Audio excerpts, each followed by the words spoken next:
Ay guys, i-prepare lang natin ang lulutuin natin ngayon para tanghalian. Manok nga curry ang lulutuin natin ngayon.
Hugasan lang natin ang manok para ready to cook na ito pag malinis.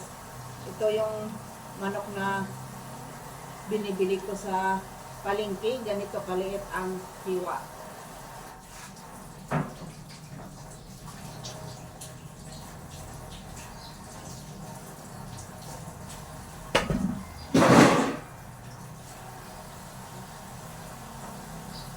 Yan. Ito lahat na to na manok, 4 na kilo ito. Lulutuin ko ito lahat.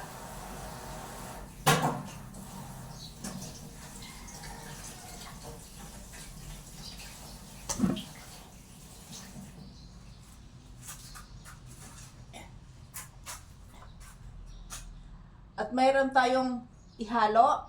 Ito patatas at carrots. Ito ang panghalo natin sa lulutuin natin na manok na lagyan natin ng curry.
Ayan.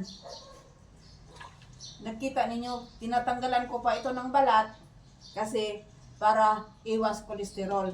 Ang balat guys, hindi ito maganda yung balat sa manok dahil napaka-kolesterol nito, mamantika.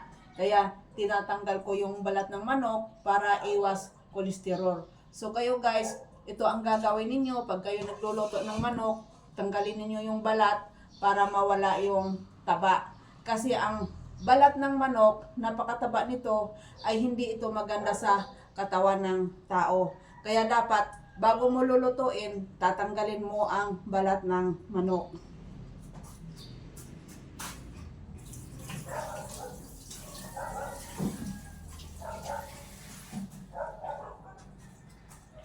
Marami pa dito tayong lilinisin na manok. Kasi lahat itong manok ay lulutuin ko para karamihan sa mga tao dito ay lahat kumakain sila ng luto ko. So itong lahat na itong manok na 4 na kilo, lulutuin ko ito lahat para sa lahat ng mga tao na nandito na nagtatrabaho sila. Para ito sa kanila ang niluluto ko. So thank you for watching. Bye bye. God bless.